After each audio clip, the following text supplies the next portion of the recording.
Okay, आज हमें शुरू करना है क्लास 9 की मैथ का एक्सरसाइज 6.2।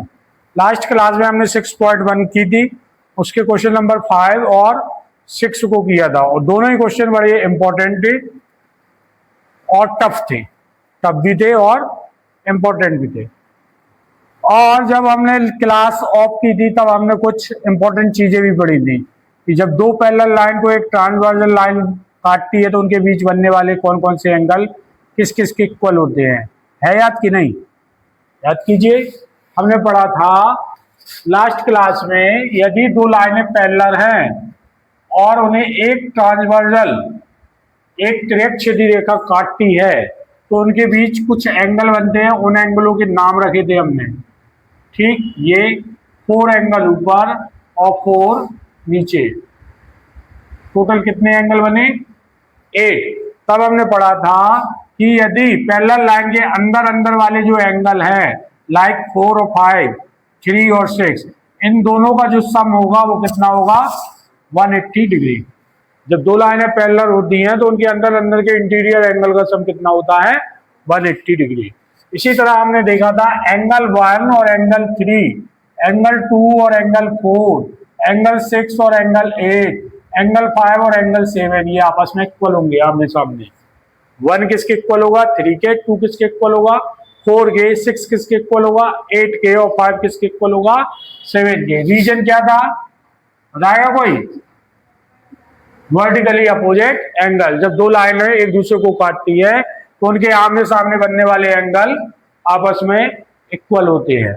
फिर हमने पढ़ा था कि एंगल 3 और एंगल 5, ये वाला एंगल इसके, और एंगल 4 और एंगल 6, ये दोनों एंगल पैरेलल लाइन के अंदर है और अपोजिट साइड है, तो हम बोलते हैं इन्हें अल्टरनेट इंटीरियर एंगल। कौन से एंगल? Alternate interior angle. तो 3 किसके इक्वल होगा? 5 के। और 4 किसके इक्वल होगा? 6 के। उसके बाद हमने ये देखा था एंगल 1 जो होगा वो एंगल 5 के इक्वल, ऐसा ही एंगल 2 जो होगा वो एंगल 6 के इक्वल, इसी तरह एंगल 4 जो होगा वो एंगल 8 के इक्वल, और एंगल 3 जो होगा वो एंगल 7 के इक्वल। करस्पॉन्डिंग एंगल कहलाते हैं। एक ही साइड बनने वाले ये एंगल 4 और 8, ठीक? 3 और 7, क्योंकि 3 5 के इक्वल होगा, 5 7 के इक्वल होगा। 3 5 के इक्वल अल्टरनेट से और 5 7 के इक्वल वर्टिकली अपोजिट एंगल से, ठीक? ओके, शुरू करते हैं आज की क्लास जो है हमारी 6.2 और जिसका हम कर रहे हैं question number first. Diagram already are given, diagram हमें क्वेश्चन में गिवन है और मैंने बोर्ड पे बना भी दिया। देखिए गौर से, हमें क्वेश्चन में क्या गिवन है कि 3 लाइनें हैं, दिख रही होंगी आपको, एक AB और एक CD और एक EF। ये तीनों लाइनें आपस में पैरेलल है। हम नहीं कह रहा है, क्वेश्चन कह रहा है AB CD एंड EF ये पैरेलल का साइन है। दो डंडे ऐसे बने हो तो ये पैरेलल का साइन, ये काय का साइन? एंगल का साइन। ये काय का साइन? परपेंडिकुलर का साइन। ये साइन आपको सब समझने होंगे। तो हमें क्वेश्चन में ऑलरेडी गिवन है कि AB पैरेलल है CD के और CD पैरेलल है EF के, तो हम डायरेक्ट बोल सकते हैं AB CD EF ये तीनों आपस में पैरेलल हैं, ठीक? साथ में हमें गिवन है Y ratio Z is equal to 3:7, ठीक? Y और Z का जो रेशियो है वो कितना है? 3:7। गौर से देखिए, आपके पास Y ये है और Z यहां है। अगर ये Y इधर होता तो भी काम बन जाता अपना, ठीक? अगर ये Y इधर होता नीचे साइड तो भी आसानी से काम बन जाता। इधर होता तो हम करस्पॉन्डिंग एंगल इक्वल बता लेते, इधर होता तो हम ये अल्टरनेट एंगल इक्वल बता देते। अभी क्या है, अभी मैं एक काम करूंगा, इस पॉइंट को मैं इन तीनों पॉइंटों के नाम रख लेता हूं। एक का नाम रखता हूं M, एक का नाम रखता हूं N और एक का नाम रखता हूं O, ठीक? हमें क्या गिवन है? Y रेशियो Z इक्वल 3:7, ये तो हम बाद में देख करते हैं। सबसे पहले मुझे ये बताओ, ये एंगल इसके इक्वल होगा कि नहीं होगा? कौन सा होगा ये? Vertically opposite angle. तो यही मैं लिखूंगा कि एंगल CNO इक्वल है DNM के। किसके? DNM के। अब तो एंगल पढ़ना आ रहा है ना सबको। अच्छा, जो CNO है वो कितना है? बाई। तो आपका एंगल DNM भी कितना होगा? बाई। और रीजन क्या लिखोगे? Vertically opposite angle. डिटेल रूप में लिखना है आपको, मैंने शॉर्ट में लिखा वर्टिकली अपोजिट एंगल। ये एक लाइन क्लियर है? इधर बताओ, ये एक लाइन क्लियर? तो सवाल हो गया। हम क्या लेंगे? टेक एंगल DNM, कौन सा? DNM plus angle FMN, angle FMN is equal to 180। ये बताओ कहां से लिया? ये दोनों लाइनें पैरेलल है, इन दोनों के अंदर अंदर के एंगल का सम कितना? ये अभी हमने बताया था ना। तो क्या लिखोगे यहां? Alternate interior angle. अरे इंटीरियर लिखना है, तो कितना मोटा चल रहा है यार। इंटीरियर एंगल, अंदर अंदर के, जब दो लाइनें पैरेलल होती हैं तो उनके अंदर अंदर के एंगल का सम कितना होता? क्लियर इतना? अच्छा, DNM कितना है आपका? FNM कितना है आपका? इज इक्वल टू, और यहां देखिए y रेशियो z इक्वल 3:7। जब भी कोई चीज रेशियो में दी हो और उन्हें अलग अलग लेना हो तो एक वेरिएबल ले लेते हैं। ठीक, तो यहां से y इक्वल टू हो जाएगा आपका 3a और ये लेट z इक्वल टू हो जाएगा 7a। बताओ ये कहानी क्लियर? चलो, y की जगह मैं 3a ले लू, z की जगह 7a ले लू, इक्वल में कितना? 3a और 7a कितना? इक्वल में कितना? तो a इक्वल कितना? 180 अपॉन वैल्यू ए की निकालनी है, 10 अपॉन में जाएगा, 0 से 0 निपटा, a इक्वल टू कितना? क्या ये आंसर है? नहीं, ये आंसर नहीं है। आंसर आपसे पूछे गए थे find the value of x बोली पूछी गई थी। अभी आप y और z बता पाओगे। y कितना था? 3a और a की वैल्यू कितनी आई? 18। तो कितना हुआ ये? 54।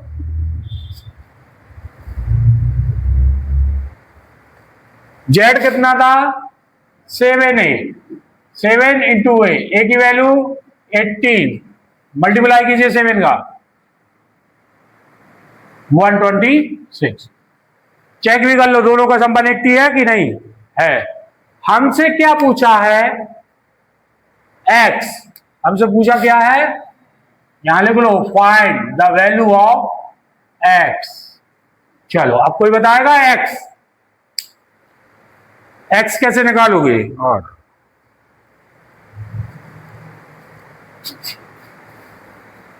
किसी के दिमाग में दौड़ रहा? या तो x और y का सम 180 ले लो, 100 आ जाना, या फिर ये दोनों लाइनें पैरेलल है, देखो ये x और ये z आपस में इक्वल होगा कि नहीं होगा? पढ़ो। एंगल क्या नाम है इसका? AON, angle is equal FMN, FMN। कहां से? Alternate angle. कौन से एंगल?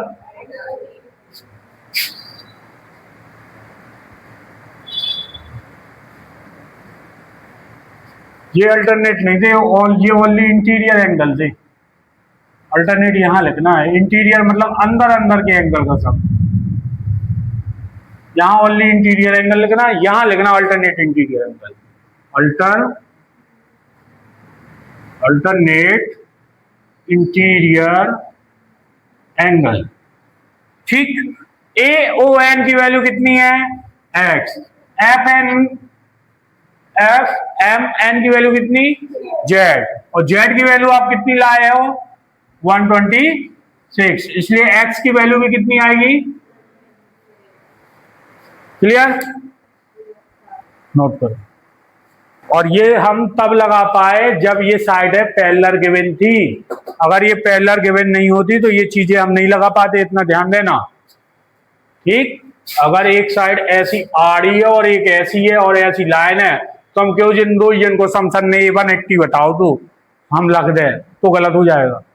रीजन, क्योंकि हमें साइड पैरेलल चाहिए, तब होता है 180। अरे हाँ ना तो बोलो। This is our question second, exercise 6.2, question number second. Again A B parallel C D given है। ऊपर की ए बी लाइन और सी डी दोनों आपस में क्या है, पैरेलल। और पैरेलल का मतलब मैंने बताया है। Okay, question number second, A B parallel C D. हम नहीं कह रहा है, क्वेश्चन गिवन है, क्वेश्चन में गिवन है ए बी किसके पैरेलल है, सी डी के। ये दोनों लाइनें पैरेलल और साथ में ई एफ परपेंडिकुलर है सी डी के। ई एफ परपेंडिकुलर है सी डी के। देखिए ये है ई एफ, परपेंडिकुलर किस पे है, सी डी पे। तो ये हमें मालूम है जब कोई किसी पे परपेंडिकुलर होता है तो कितने डिग्री का एंगल बनता, 90। और अगर नहीं भी पता है तो ये वाला साइन बना है, इस साइन का मतलब होता है 90 डिग्री। तो यहां से आपको जाने अनजाने में आपको क्या दे दिया गया कि एंगल एफ ई डी या इस साइड का एफ ई सी, ये दोनों कितने डिग्री के हैं, 90 डिग्री के।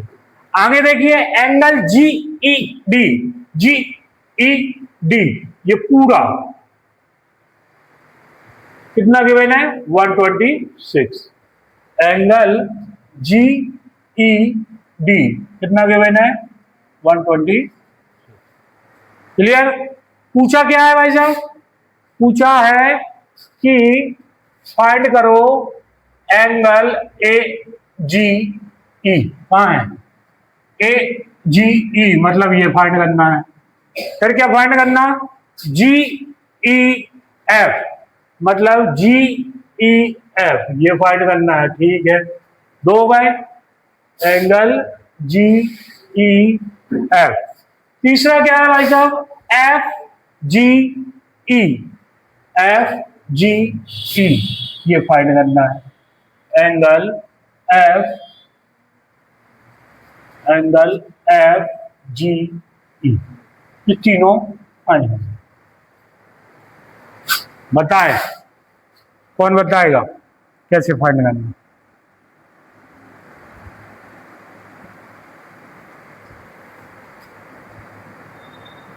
सबसे पहले तो देखिए ये एंगल, ये पैरेलल लाइन पे ये परपेंडिकुलर आया है तो ऑब्वियसली ये 90 है, तो इधर का भी कितना होगा, क्योंकि गिरा तो सीधा ही होगा।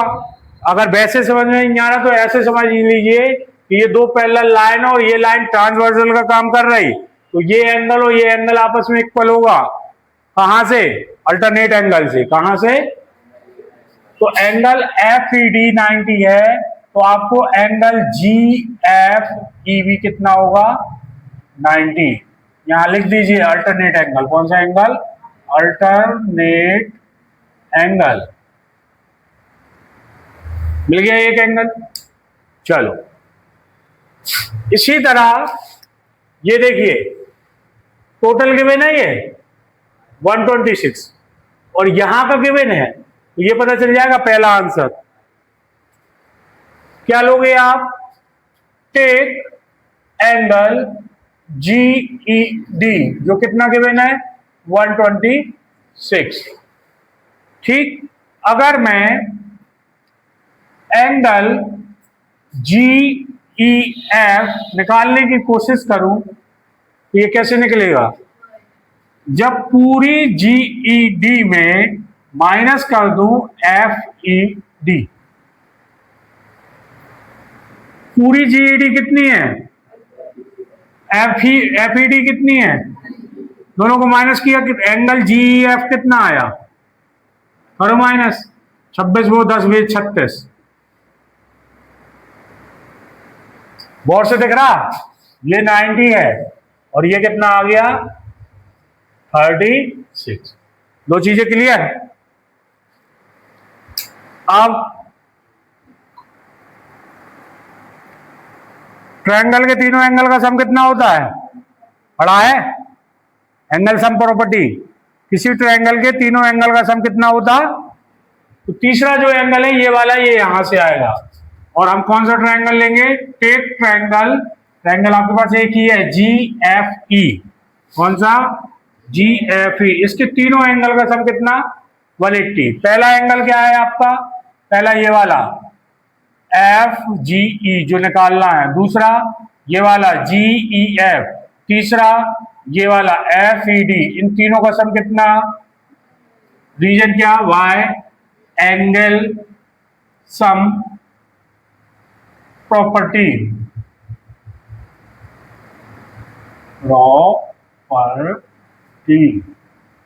Y angle sum. इन्हीं ट्रायंगल में टेक, ट्रायंगल का साइन बना है, आप यहां ट्रायंगल भी लिख सकते हो चाहे साइन बना दो, ठीक है। GEF 1 2 3। अब बताओ FGE निकालना है, GEF कितना आया था, FED कितना कुछ निकाला था आपने, इक्वल में कितना 36 और 90 कितना हुआ, 180 कहां से हो गया, 120 इक्वल में कितना, तो FGE इक्वल कितना 180 माइनस, तो एंगल FGE इक्वल कितना, कितना बचेगा, यहां तो बचना 4 और ये 50। बताओ ये कहानी क्लियर। अगर तीनों दो एंगल आए हैं, अभी ये वाला आया और ये वाला, अब बाहर का बचा, समझ में आ रहा। अब बाहर के लिए मुझे ये वाली जगह चुनना पड़ेगी। देखो आपने अभी अभी ये वाला एंगल बताया है, ठीक, और आपको ये वाला एंगल चाहिए है। क्या ये दोनों एंगल एक लाइन पे बन रहे हैं, और जब दो एंगल एक लाइन में बनते हैं तो उनका सम कितना होता है, कहां से, बाय लीनियर पेयर एंगल। तो मैं यहां लूंगा टेक लाइन AB, और इस AB लाइन में एंगल A, क्या नाम आएगा इसका, एंगल AGE जो निकालना है, प्लस एंगल FGE, दोनों का सम कितना 180। कहां से, वाई लीनियर पेयर एंगल। ये कहानी क्लियर इतनी। चलो AGE निकालना है, FGE कितना आया, इक्वल में कितना, तो AGE की वैल्यू कितनी, एंगल AGE इक्वल 180 माइनस, तो फिर एंगल AGE कितना 120, यही आएगा।